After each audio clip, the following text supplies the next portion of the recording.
pleasure to have you. Hope you are all doing well. Today we have got something very different from the armor kits and the sort of military theme that I've been following with my previous reviews. Today we have the Tamiya Lotus 107B Ford. This contested the 1993 Formula One season, driven by Johnny Herbert and Alessandro Zanardi. Team Lotus was started in 1958 by Colin Chapman and enjoyed success with such drivers as Jim Clark and Graham Hill. Graham Hill, of course, the only man to win the Triple Crown. So a little bit of interesting history there. After 1993 though, 1994, I apologise, the team did run out of money and fold. So, brief background for you there. We've had a look at the box art. It does say just here that the model is to commemorate Tamiya's sponsorship of Team Lotus, so that's quite nice.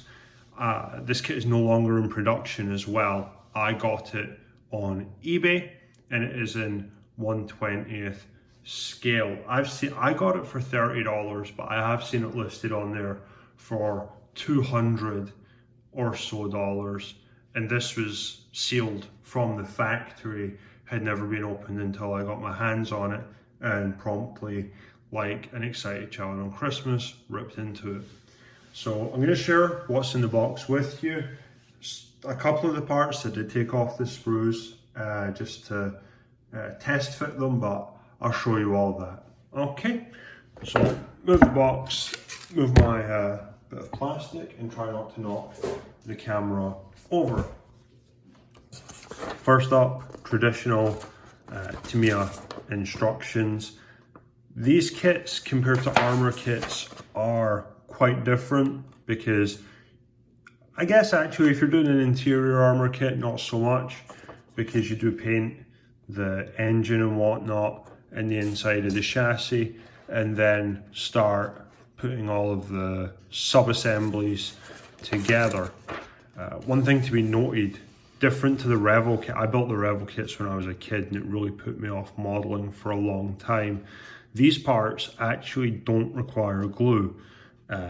Plastic cement, polystyrene cement will strip acrylic paint off of plastic, but all these suspension parts, I believe the engine as well, are all press fit.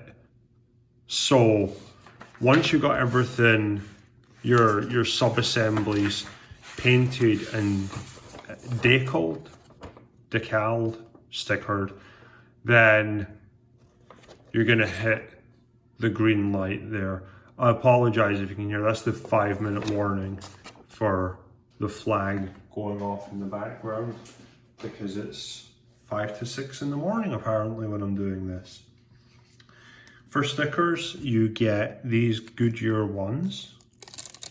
Now, these are dry rub transfers. There is an addendum to the instructions to tell you how to do it, but essentially there's another film on here.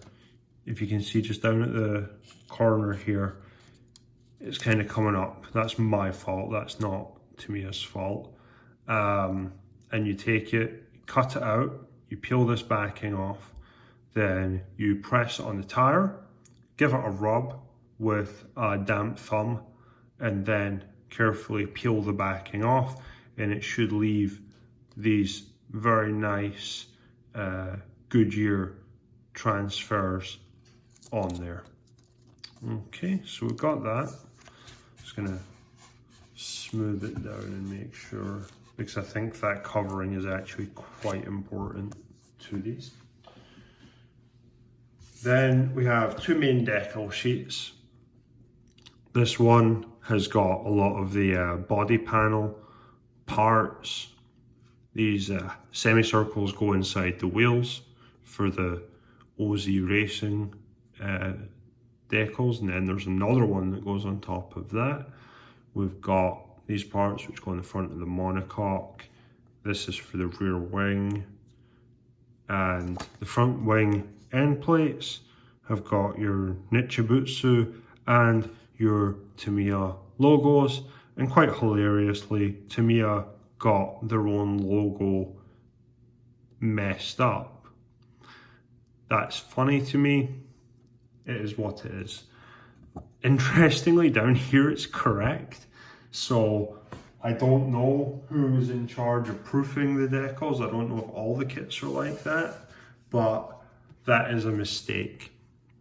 Then here, these parts go to the engine cover. This here goes down on the monocoque. We've got our decals for Johnny Herbert and Alessandro Zanardi. These are for the engine cover as well. Already cut at the panel line, so that should help you get them nice and square. So kind of like that. I think it would be a trade-off as to whether or not it would be easier to get it straight this way, but it's going to be easier to get it to look good if it's a single piece and then it kind of wraps around everything perfectly. As you can see, there's a gap here for one of your suspension arms, so it kind of implies that you're going to be putting these two decals on before you attach your, I'm going to assume that's the front suspension. It would make sense if it went on the right side of the car for this one. And then we've got Castrol and Hitachi and all of the other sponsors that go on there. Here's the OZ Racing for the inside of the rims that go on top of the yellow.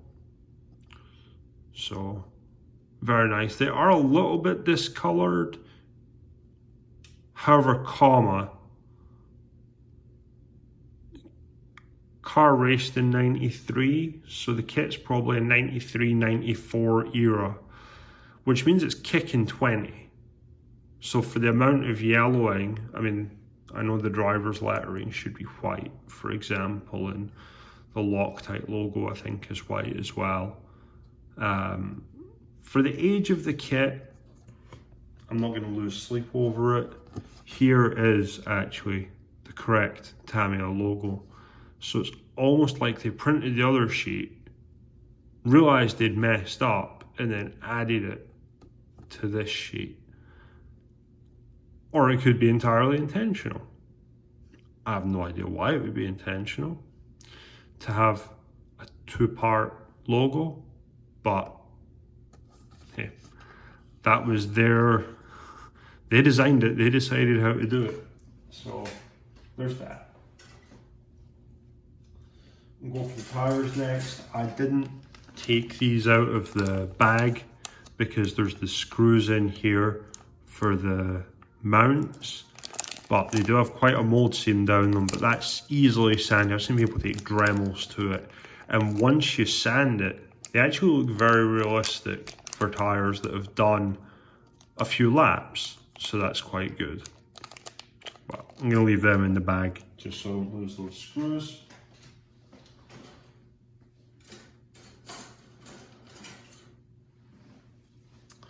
Okay, so this is frame A. As you can see, I've taken part of it off, but we'll get to that. This is the monocoque, it is two-part, and then this is the cover for the top in here where the suspension arm goes. We've got the nose cone and the wing mirrors. Everything looks good on it though.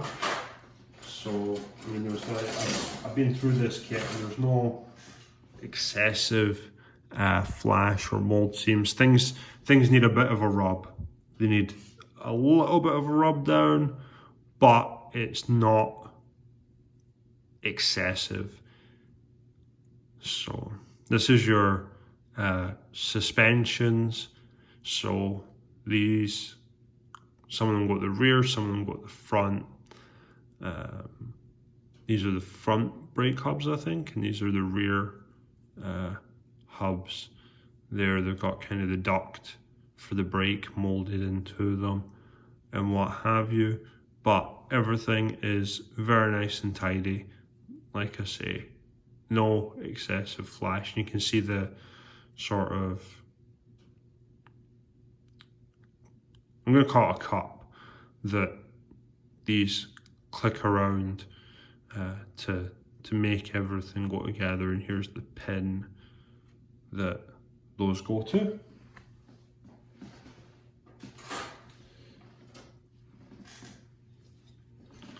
Then on this frame, these are the front wing end plates. I actually had to check because I barely remember 1993. I thought these were barge boards because they do look like the sort of weird barge board designs that were on Formula One cars in the 2000s. But no, front wing end plates. They are absolutely humongous. Then we've got the main plane for the front wing, as well as the flap section, and 4 rims, different shapes obviously because front wheels and rear wheels are different sizes on an F1 car. And then we have the mostly whole rear wing. It does have a lower flap already in place. I apologize, not holding it straight. The lower flap is already in there, and then this is just a support brace which needs removed. Okey-dokey. Here we have the floor of the car, which I did remove and then promptly got dog hair on. It's already got the exhaust, I want to say covers, already molded in. So what you would do is paint this part of the diffuser a heat resistant matting kind of color, and then paint the exhausts a metallic color, as you would paint the inside of the engine bay a metal sort of color. Then on the inside, here's where the exhausts hook up. These are solid on the inside, but even looking, you can barely see up there, so you're not gonna notice that too much. This is where the tub mounts for the front end of the car. And then this is the very finely molded engine cover. So this is a single piece. It's got the correct hole for the diffuser cooling vent, and some very fine detail down here. There's like a little bit, right where my middle finger is right here, there's a little bit of an extra bit of plastic that needs kind of attended to, but that's about the only flaw I've found. And just to give you an idea of, because this is 1/20th scale, so my understanding of scale is rudimentary at best. 1/20th should be bigger than 1/35th, but it looks tiny. Obviously, we don't have the front end of the car. The front wheels will be about here, with the front wing extending off the edge, but the fit is quite excellent. Once you get it on, you do have to kind of mess with it a little bit to get it onto the outside of this, and then you just push it down and it actually clicks in through the floor. No plank on this car.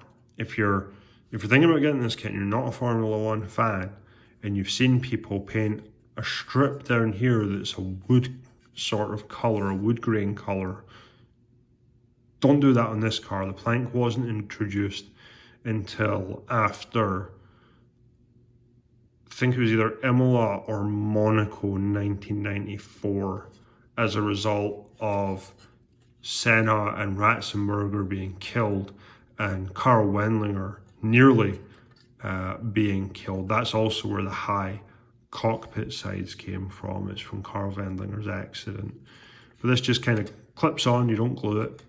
And then if you do decide to, you can remove the engine cover and show off all of that hard work that you did on the engine deck to friends, family, the internet, and what have you. Last frame we've got here is black plastic. We have the engine and gearbox here. This is top of the engine. 4-part exhausts, as well as the airbox. These are these parts right here. I'm gonna turn it. These parts right here, the insides of the side pod with all the computers and whatnot. We've got the radiators, as well as, I'm looking for the rocker covers. Rocker covers do have the Ford badge molded into them. It's a very fine detail and I do like it very much. We've got brake discs, the driver's seat. For some reason, a lot of these Formula One kits, the driver's seat doesn't have molded in seat belts for whatever reason. I've seen a few videos where people have had to add aftermarket seat belts, and it's weird. I don't know why they're not included as a matter of course on some of them, but the two Tamiya race car kits that I've got next to me do.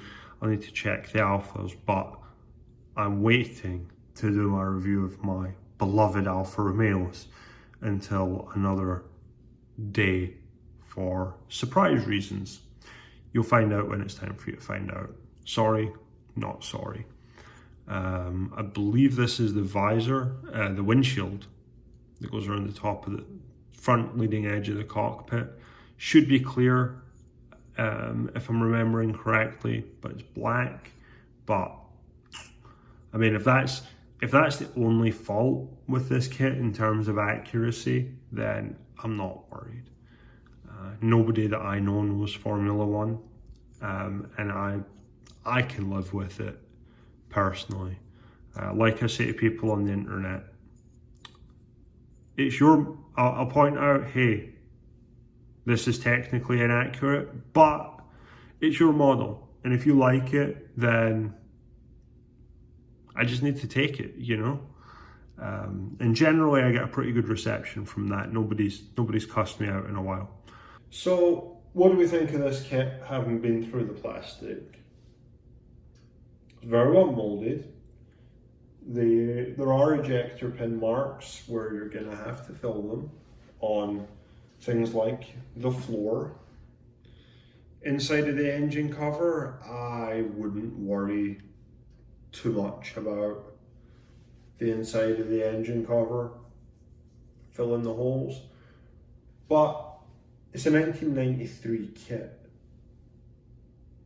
So if you want to compare it to the new Ryefield Panzer 4J that just came out, then you're gonna find what you're looking for. The new Ryefield Panzer 4 looks like a very good kit, but it uses more modern technology as far as molding and the ability to do such and get a positive result while you're doing it. So, you know, I think if you want to build this kit, it looks like it's going to be a good one. You just have to bear in mind that it's getting on a little bit in years. But other than that, I don't have anything more really to say about it. As always, don't forget to like and subscribe, and feel free to share this video with your friends if you think it would interest them. And any questions, comments, or concern, I would be more than happy to discuss them with you. Thank you. You have an excellent day, and I will catch you next time, where I'm going to be reviewing Martin Brundle's Jaguar XJR9 LM that he won the World Sports Car Championship with. It's the TWR model. So we're going to be having a look at that next. Have a good one, guys. Thank you. Bye-bye.